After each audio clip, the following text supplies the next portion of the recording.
Hey PlatformCon, I'm Scott Moore. I work at Doma, and I'm going to talk to you about how we recently went from startup to enterprise grade and did a big cloud migration and all the crazy stuff that went on with that. A little bit more about me. I'm a senior engineering manager and work in the platform engineering group. I manage 3 teams: the cloud platform team, the developer experience team, and the reliability engineering team. Today I'm going to tell you about how we moved our entire application stack and everything, all of our services from Heroku to Azure, and I'm going to tell it to you in 3 acts. I'm going to talk through the plan and how we prepared to do such a big project.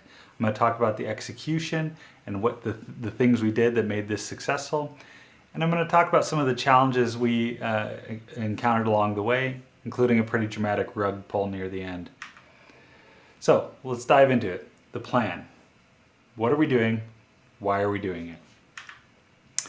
For a little bit of background, Doma was a company at a crossroads. We knew that eventually we'd need to get onto one of the bigger cloud vendor systems, embrace Kubernetes, do all the things you need to do as a bigger company. So the question was, when do we do this? Do we do it now? Do we do it later? We ended up crunching the numbers and talking about it, and we came to the conclusion that we need to do it now. It's cheaper if we do it now, and we're growing at such a rate that it's only going to get more and more expensive the longer we wait. So the decision was made, let's do the cloud migration. So why do we want to migrate exactly? Well, the company was looking to go public, and with going public comes increased scrutiny and then extra funding, which means more growth. So the problem was only going to get worse in the short term for us. The other thing we were seeing with Heroku is that some of the novel architecture and the more complex systems we wanted to build, we were running into some scale limitations on the Heroku side. And we really wanted to be able to do something in Kubernetes on Azure where we have this whole array of very powerful tools at our disposal and wouldn't have to bolt on bits and pieces to our Heroku setup. The other major thing that was going on is we're chasing down our SOC 2 Type 2 compliance, and we're looking to make sure that everything within our infrastructure is controlled and has a proper process to go along with it. So trying to do that across multiple clouds is really, really difficult. If we're on one cloud that already has high security, it's Microsoft, that would make our lives so much easier. And then the final piece was the backdrop to all this is that our costs are only going up in Heroku as we're growing, building new apps, building more and more stuff there. So year over year, our bill was just increasing.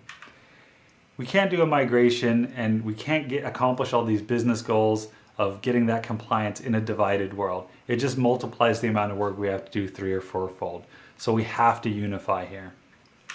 This is the first lesson that I'd like to share that we took away from this process, which went really well. Clarifying the why, bringing the teams on the journey with us, selling them on the vision, and letting them know why this is important. Why does this matter to the business? Why is this so critical? All these things that we're going to be asking your team to do.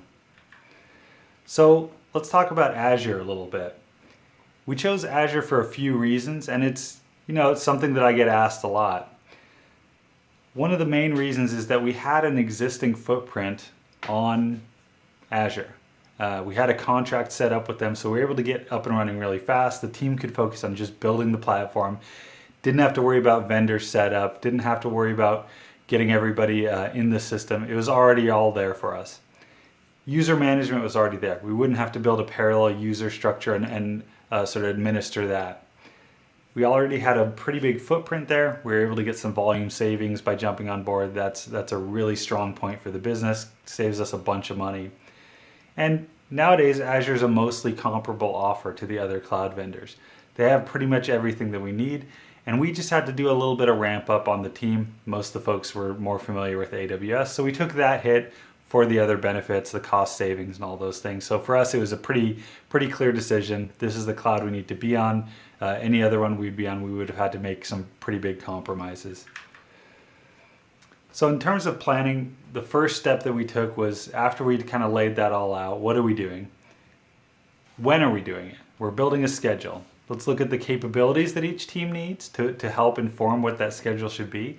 Let's look at each app and kind of the different technology pieces, the capabilities on the platform that they'll need built for them. Let's determine how those apps are related, which ones depend on other ones, so that we can make sure we migrate dependencies in a smart way. Given those pieces of information, Then we sequenced out the migrations to make sure that we weren't breaking dependencies and that we were launching applications in groups where the capabilities would be ready in time for them to be able to do so. Then we worked with the teams to pick dates, and we have a schedule, pretty good plan going. So now we've got our plan, we've got everything lined up. How did we pull this off? What did we do? Well, the first thing we did is we realized that this was an all hands on deck situation. We needed to get everybody involved from the platform group to make this a success. This is our top priority. In fact, this is critical for the company. We're moving everything from one cloud to another. We can't fail at this. We can't drop things because this is the lifeblood of our company. Without this, we're not making money. We're not serving our customers. One of the things we had going for us is that the technology was pacing really well. The cloud platform team was starting to get things together, and all of that was on track for the dates that we had set, and looked like the capabilities would be in place by the time that teams needed them. But they didn't have time to do that and focus on migration. So we decided to pull the other teams in the platform engineering group onto the cloud migration project. The other teams were in a little bit of this weird limbo state where they were working on stuff that wasn't necessarily the highest priority because they're trying to serve customers in the old world and prepare things for the new world. So it was this weird state where they weren't really able to serve our customer teams as well as they could have been. So it was easier for them to just hop in, help out with the cloud migration effort, and it really, really helped us get it across the finish line. The other nice part about this is that it was an opportunity for us to knowledge share across the different platform engineering teams. The cloud platform was the future after all, so they'd have to learn it eventually. Why not get right in there, get your hands dirty and learn more about it? The other thing we did is there were a lot of great leadership opportunities we were able to give to our engineers because it is such a broad project with so many different moving parts, plenty of space for people to step up, and it was a really, really great learning experience for a lot of folks involved. So the lesson here is don't be afraid to go all in. We recognized that this was a critical moment for the company, and we were able to get the resources, pull them from wherever we needed to, throw out the plan that we had before, and really focus on what matters for the business. So definitely do that. Recognize when you're in one of those moments and take advantage. One of the other key things in our execution that helped us was that we had a dedicated team. All those extra resources that we brought in, we set them up with our customer teams and dedicated an advisor on our side, on our migration team side, to a champion on the customer team side, who is the person who is designated for each team to drive their cloud migration effort. This was really powerful because it built a dedicated channel of communication, and they had a person they could reach out to at any time to get support, help keep things unblocked.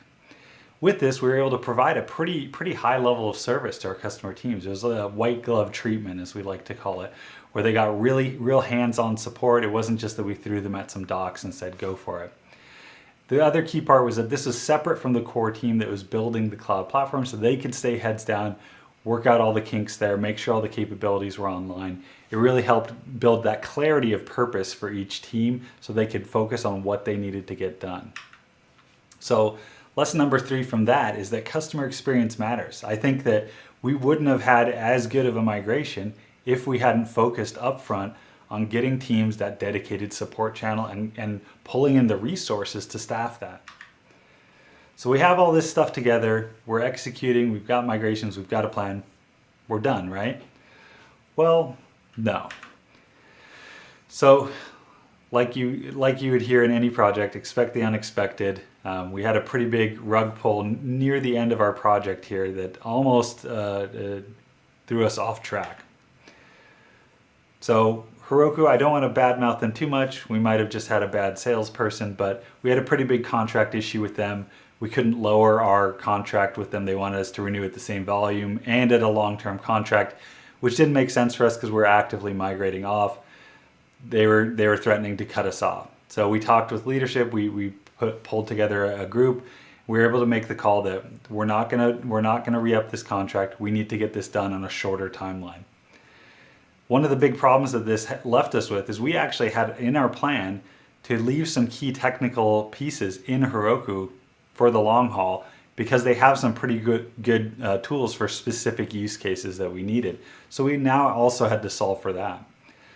And basically what this came out to is instead of the 41 days we thought we would have, we instead had 11. We lost an entire month at the end of this project. And our schedule was already really aggressive, so that was gonna be super, super tight. As soon as we've looked at this, we thought, this seems impossible. What are we gonna do? How are we gonna solve for this? We put our heads together and we came up with a game plan. We need to push harder, which sounds kind of funny, but we need to pull the team together and we need to get this done. We need to push together. So we adapted. We have to go faster. We have to get even more all hands on deck. So instead of just having one dedicated resource on each of our customers' teams, across engineering, this is the top priority. We're able to pull in those full teams to help out and really get the entire technology organization, not just platform engineering, aligned around this and pushing on this together. We set up a mission control video call, which was a 24/7 video call that we had up where people could hop in, ask questions. We could have quick meetings. We could schedule traffic cutovers, just so that we didn't have the overhead of scheduling a million meetings. It was just everybody could pop in and pop out, and it worked great. It helped facilitate things and smoothed out the entire process so much. Another form of communication we did was that we just did constant drops with all the stakeholders. So our product folks, our leadership, our engineers, they knew what was happening every day, what was happening the next day. We were able to give them key metrics and key updates and keep everybody in the loop. And that really helped just streamline everything so we didn't have a million different pieces of coordination happening all over the place.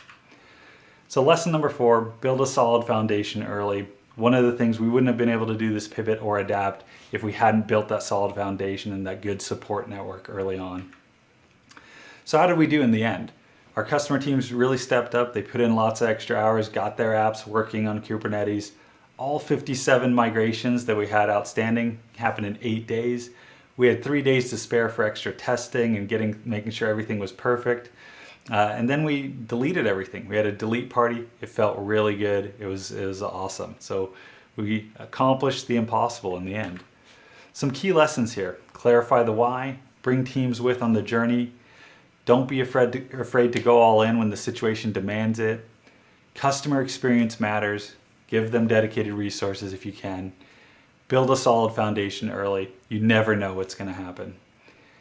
I have some bonus smaller lessons here as well. Communicate way more than you think. I communicated a ton, still wasn't enough. Planning never stops, always be planning. Things are gonna change, you're gonna need to tinker with stuff, so don't just do a set it and forget it plan that no one looks at, that's out of date, that's not kept relevant with all the things that are changing. Always plan. Leverage your pilot teams early. Learn what you can from those.